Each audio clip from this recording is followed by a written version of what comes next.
So I got to play the Anthem VIP demo this weekend, and I just wanted to talk a little bit about it, my first impressions on this game.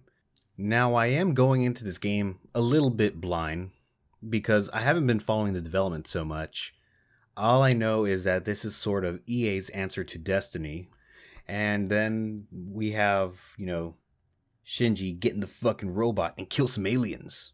Something like that. I don't know. Let's just go in with a TLDR. TLDW, TLDL, whatever. I like Anthem. I like it so far, and I have high hopes for it. I do worry that EA's practices are going to hold this game back from what it can be, but only time will tell. So let's get on with my first impressions of Anthem, the demo at least. This isn't a beta. This is a demo because this game is coming out in just a few weeks. I'm going to talk about the things that I like, the things that I don't like, things that I'm unsure about, the things that were just meh. So I'm just going to start off with the bad because I think I can go through that one very quickly. First off, I just want to say those two letters, EA. If I have to explain to you why EA publishing this game is bad, go on Google, search why EA sucks. You'll probably find a lot of information. I'm not going to be the one to tell you about it. Now for this demo, the servers were utter bullshit. It was very difficult to get into a game. I did not even try to group up with anyone because it was hard enough getting to the game by myself. My process for actually getting into a game was this. Try to get into a mission, get stuck on a loading screen, Alt F4 because you couldn't actually escape. Then you have to Control Delete, go into Task Manager, find this lingering Anthem process because otherwise I could not launch the game again. Launch the game again, and hope that it tries to put me back into the game it tried to load earlier. I had to do that every time. That's kind of infuriating, isn't it? But server issues at launch are nothing new.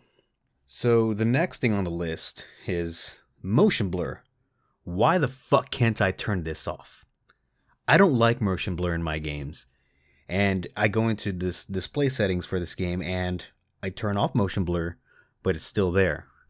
So yeah, fix that. Next up on the things that I don't like are the hub area, the fort. When you're in the fort, you're a disembodied head who is just floating around. You can't run, you can't jump, the movement is slow and makes you feel queasy.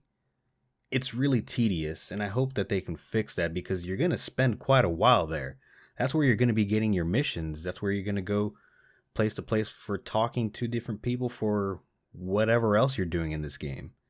They need to take some cues from Destiny and the tower or the farm because the current fort in its current state, it sucks. Now for something that I actually hate in this game, swimming. I really do not want to get into the water for this game. And it's kind of a shame because it's actually beautiful when you're underwater. But you have no idea where you are. The movement mechanics just don't work right. There's some weird mouse acceleration going on with turning. It just should be made more like flying. And maybe this can be tweaked with sensitivity options. But it just felt so bad. And I saw many people were having this same feeling about swimming. So I think it's something that needs to be fixed on the back end. Finally, the last thing that I think is bad in this game is, where's my text chat? I can understand not having a text chat on the console or the PS4 or the Xbox One version of the game. But on PC, we got a keyboard in front of us to actually play this game. And this is kind of a cooperative game. Can you maybe let us communicate? Not everyone wants to be on the microphone. And even me, someone who likes being on the microphone, at 4 a.m. in the morning on a Saturday night, if I'm still up and I want to play a game, I don't want to talk to people. I might be drunk and I'm probably just trying to keep myself out of trouble by, disconnecting that microphone. So for this kind of game, I believe a text chat is very integral. So, do it. I don't know why not. Okay, so we got my gripes out of the way. Next up, I just want to talk about the things that I'm unsure about. And there's mainly just two things that just make me unsure about this game. The lore. I don't know what the fuck is going on. I don't feel like I got a good taste of this. I was playing, the missions you get, you're helping out this dude Matthias, and I didn't even get to see the ending because it froze. And I heard other people had this issue. You just finish the game demo and it freezes. You have to restart if you want to keep playing.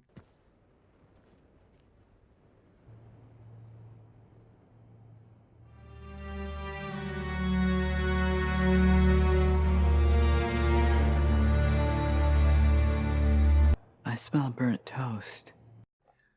So, I don't know enough about the lore to see if I'm even going to be interested in it, but it's BioWare, and they're not bad at this. The next thing that I'm just unsure about is, how's the replayability of this game going to be?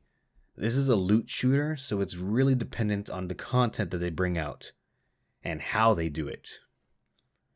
If you're not going to be into playing a very repetitive, tedious game to grind for cooler looking armor, this game is not going to be for you. That's what a loot shooter is. That's what Destiny is. That's what Warframe is. All three of Destiny, Warframe, and Anthem, they're all going to be tedious, repetitive games. But their goals are just, looking cool, basically, or just being powerful. But we all do it for the cool looking gear. So how they do that is really important. And I hope that they can, keep progression rewarding yet balanced and not drag it down with microtransactions or just shitty lore. Because, if I don't care about this story, I'm probably not going to want to play. All right, so before I get into the good things, I do want to talk about things that were just okay. Things that I think could be a lot better, but they weren't bad, not at all. First is the third-person perspective. Your camera is pretty far away from you, and I get it. You get to see your entire character. You're going to be putting a lot of time into customizing it, so why not look at it? I want to see it all. But this has a secondary consequence of being kind of taken away from the action. This might just be personal for me, but I feel like I'm just way too distant. Whereas if I take another third-person shooter, such as Gears of War, the camera is a lot closer. It's more over the shoulder, so you're more in the action. In Gears, when you aim down sights, it's almost like you're in first person. Whereas on Anthem, you're pretty far away, and it just feels distant. And that could be a problem, but it's not bad. So that's the thing that only time will tell if it's going to stay on my nerves or if I'm just going to forget about it. The second thing would be the gunplay. The gunplay is good. It's standard. It's not bad, but it's not, it's not special. The gunplay itself is not special, but it kind of makes up for it in other ways. So when it comes to the good things, the things that I liked, first off, I just want to say the environments look fucking amazing. I do like the way that they look. The verticality on them is just different from other games that I've seen, as far as I remember at least. And also the underwater areas are not just an afterthought. They seem to be pretty masterfully done. Too bad swimming sucks. But just move on from that, kind of piggyback off of it at the same time though. Flight. I really do like flying in this game. It just feels amazing. It's not infinite though. You do have a little overheating system, and also if you catch fire, you can't fly because you're overheated. Makes sense. Kind of creates some tense moments. I like it.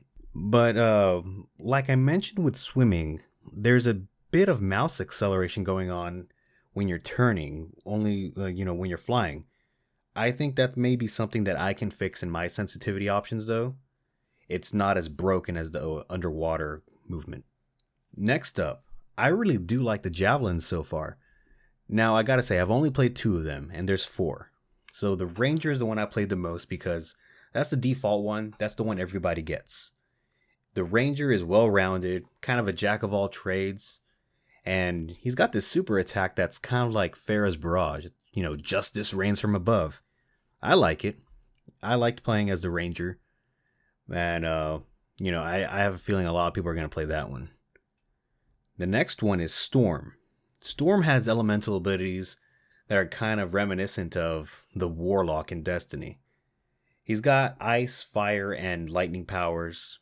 He or she, and whatever. And they're pretty fun to play with. You also got this crazy super attack, which is just a big elemental fuck you to the enemy.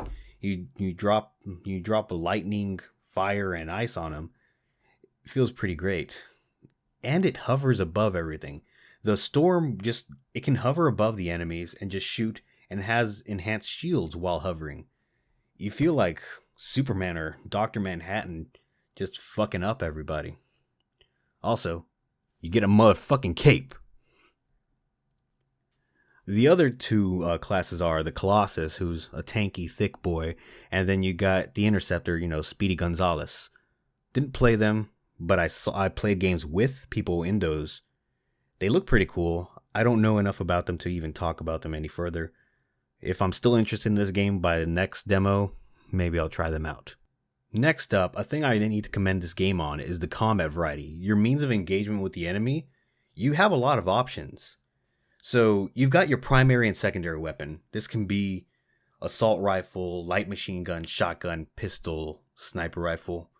And like I said before, the gunplay is good. They do what they're supposed to do. They just don't feel special to me. I'm done with that. And then you have secondary attacks. So one of them would be a grenade. You have different types of grenades that you can equip. So you get sticky, you can get something that scatters. There's a lot of options for those. And then there's another one, which I'm just going to call a launcher. And it's different there's different versions that you can get of it, and they're different for each type of javelin. So you have like a missile launcher, a homing missile, or just a lightning strike. It's a pretty powerful attack, and it's fun to use. You've also got a slot in your loadout for support. This can be in the form of a bubble that either buffs you and your teammates, or it blocks projectiles. There's also walls that block projectiles, and I'm sure there's a lot more examples of this in the game, but those are really the only three I've seen so far. Melee attacks, they're on a cooldown. I like to spam melee attacks. Not everyone does that. I'm kind of dumb for doing it, but I like doing it. And I can't do it here, so it kind of gets on my nerves that I can't do it, but it's not a bad thing. And then you have your ultimate abilities. The ultimate ability is it feels good. It makes a dent in the enemy, but it doesn't feel overpowered, which I appreciate because I don't want it to be where because I use my ultimate ability, I beat the boss. That was actually quite a few times where I had to use it multiple times because that fight was going on for so long. So it's a good thing. I like the ultimate abilities. And finally, my favorite thing so far that I've seen with this game are the customization options you have. When it comes to your paint, you can choose a lot of colors and materials and textures. My favorite part of the paint jobs is that you actually have an RGB slider. You get to actually custom pick your own color. You're not limited to a palette, and the colors don't cost money. Warframe. So paint alone is amazing to me. Then you move on to the fact that you have different arms, legs, and your helmet that can be changed out. Your weapons can be changed out. Your loadout for your launcher, your grenades can be changed out. There's a lot of customization that you can do with these javelins. And I'm looking forward, if I actually buy this game, to actually customize my own javelin. So we'll see about that. Alright, so conclusion. Anthem, it's a promising game. I have a lot of high hopes for it, but I am afraid that it's not going to be sustainable much past its honeymoon period. We also got to take in mind who's publishing this game, EA. They're pretty much holding BioWare hostage now, I think, because if this game bombs, EA is going to go the way of other studios like Visceral Games and such, and it's not going to be around for long. and they've made some beloved games. So I have high hopes for this game, but I'm not going to pre-order, and I'm not going to buy at launch. I'm taking a wait-and-see approach, and if the game still looks good after it's launched and, gotten a few patches, I'll definitely buy into it. And that's about it. Thank you for tuning in. Hopefully I'll be making some more videos on different subjects, different games at a future date. Thanks again.